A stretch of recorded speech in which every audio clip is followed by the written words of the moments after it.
Selamat siang, Pak Jerry dan juga Bu Indri.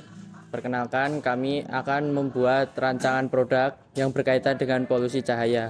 Produk kami akan membuat lampu yang dapat disetel intensitas cahayanya.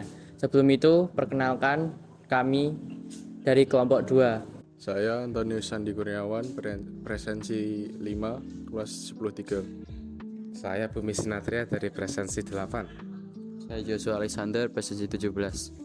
Saya Roberto Putra, presensi 25. Saya Vinyanto Sargo Kuncoro, presensi 32. Dan inilah penjelasan dari video kami. Selanjutnya kami akan membahas latar belakang atau dasar teori dari percobaan kami ini. Polusi cahaya yaitu cahaya yang berlebihan yang dapat mengganggu kegiatan manusia, hewan, dan tumbuhan dan dapat memengaruhi menjadi negatif bagi sekitar lingkungan. Polusi cahaya dapat mengakibatkan untuk gangguan penglihatan hewan dan tumbuhan dan manusia dan juga mengganggu circadian rhythm dari manusia juga. Berdasarkan survei yang kami buat yang disebarkan kepada 20 anak kos, kami menemukan bahwa sebagian besar anak kos mempunyai lampu belajar di mejanya. Dan sebagian besar anak kos setuju bahwa lampu belajar yang terlalu terang ataupun terlalu redup dapat mengganggu kegiatan belajar mereka dan membuat mereka tidak nyaman. Oleh karena itu, kami memutuskan untuk membuat lampu yang dapat diatur keterangannya sesuai kenyamanan mereka dan kebutuhan mereka. Pada kesempatan kali ini saya akan membahas alat dan bahan. Yang pertama, ada lampu LED 12 volt. Ini dipilih karena fleksibel dan karena dapat diatur tingkat kecerahannya. Hanya ada baterai 9 volt. Dipilih karena disesuaikan dengan rasio lampu. Selanjutnya ada TIP 41. Ini sebagai resistor utama. Selanjutnya ada potensio 10K yang digunakan untuk mengatur intensitas kecerahan cahaya.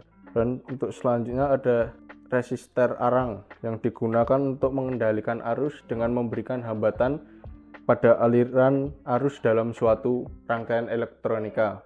Dan ada alat lainnya, solder, timah solder, gunting, dan korek api.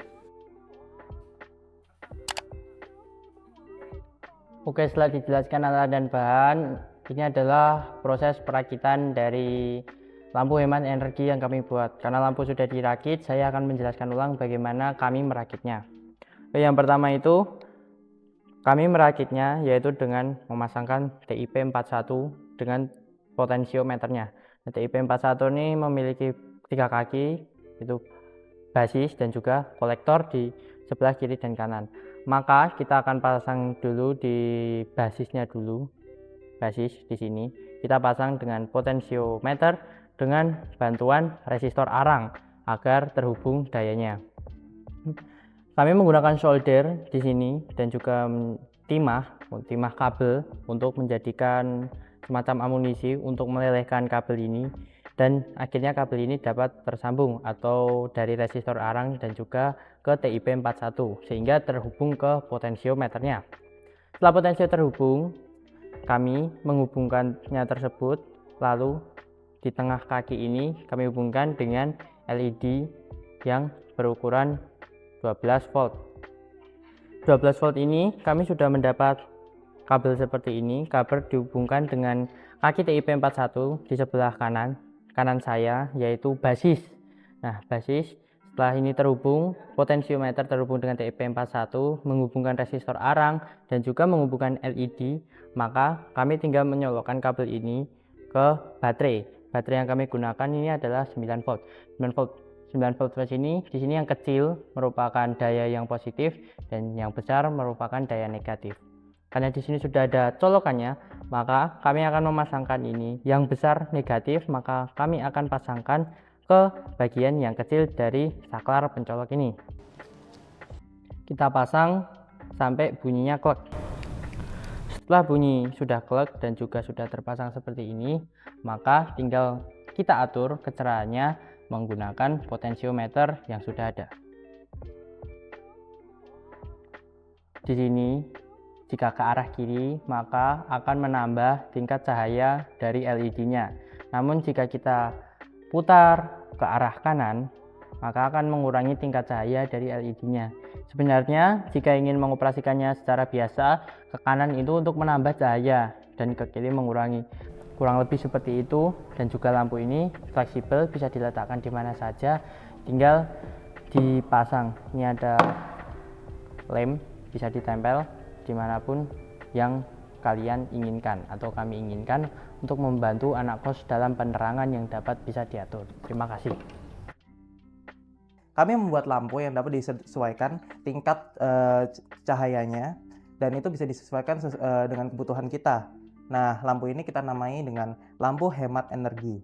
Pada proses pembuatan lampu ini, kami menggunakan metode penelitian lewat pengisian Google Form yang kami berikan kepada beberapa teman kita, dan kita mendapat data bahwa 90% anak kos dari total 20 responden menyatakan bahwa lampu terlalu terang dapat mengganggu proses belajar. Bahkan dapat menurunkan tingkat penyerapan kognitif menurut Chong Won Lee dan Jin Ho Kim.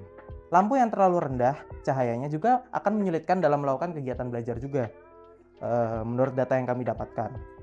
Menurut hasil survei, kami juga mendapatkan bahwa anak kos pasti memiliki lampu kos untuk membantu mereka dalam proses belajar. Berdasarkan hal tersebut, lampu belajar memiliki peran yang penting dan sangat dibutuhkan oleh anak kos. Mendasari hal tersebut, kami akan membuat lampu dengan volt yang tidak terlalu tinggi agar tidak boros. Dan dalam penggunaan cahaya, kami juga membuat lampu dengan pengaturan agar cahaya yang dikeluarkan dapat disesuaikan sendiri dengan kebutuhan individu. Lampu yang kita buat ini menggunakan baterai dan bukan menggunakan colokan saklar secara langsung. Hal tersebut kami pilih karena beberapa alasan, salah satunya terkait fleksibilitas. Dan kalau kita menggunakan baterai, itu justru lebih hemat. Dan juga kita ngebuat jadi dayanya bisa diatur. Dari misalnya nih 12 volt, kita bisa turunin jadi 9 volt. Terus kita bisa mungkin turunin lagi sampai ke daya redup yang paling rendah. Tapi kalau dari kami sendiri, mending di 9 volt. Karena 9 volt itu sudah cukup hemat, cahayanya juga sudah bagus, dan itu bisa tahan sekitar 3 bulan. Untuk perakitannya kita menggunakan solder. Ini barang-barangnya yang kita gunakan nggak terlalu susah, alasannya karena kami pengen ngebuat ini jadinya lebih mudah agar semua orang bisa membuatnya. Nah, ini kita menggunakan bahan-bahannya juga murah, terus tapi harus hati-hati karena kalau terlalu dekat dengan barang yang mau disolder bisa membuat kerusakan karena terlalu panas, malah yang nantinya lampunya nggak bisa diredupin ataupun dibikin lebih terang gitu. Sampai situ proses perakitannya udah jadi, karena yang kalian butuhkan ya cuma itu tadi, kalian cuma perlu solder, kabel, dan juga resistor, dan beberapa barangnya lainnya seperti yang di awal tadi. Untuk beratnya juga kalian nggak perlu pedulin kok, karena beratnya itu ringan banget, karena itu nggak sampai, ya cuma seberat handphone, nggak sampai bahkan. Lumayan praktis buat kalian anak-anak kos yang membutuhkan. Nah, lampu yang kami buat ini berguna untuk menjawab keluhan anak kos berdasarkan survei kami dari data. Banyak dari mereka yang menjawab kuesioner kami bahwasannya mereka cukup terganggu dengan adanya lampu belajar yang terlalu terang atau yang terlalu redup. Hal tersebut juga sejalan dengan penelitian dari Lee dan Kim pada tahun 2020 bahwa kuantitas cahaya yang diterima seseorang dalam belajar mempengaruhi penangkapan mereka akan apa yang mereka pelajari atau dampak kognitif. Lampu yang kami buat ini juga masih dalam tahap pengembangan ya, serta belum 100% sempurna. Tapi lampu yang kami buat ini sudah lumayan walaupun ini prototype, karena kita bisa menurunkan voltnya sesuai yang kita inginkan dari 12 menjadi 9 atau mungkin lebih turun lagi. Permasalahan terkait polusi cahaya dapat dijawab dengan barang yang kita buat ini, dan ini bisa menjadi contoh untuk produsen-produsen yang lainnya supaya mereka dapat mengurangi dampak dari polusi cahaya. Terima kasih. Lampu ini dapat digunakan oleh anak kos dan dapat mengurangi tingkat polusi dengan skala kecil.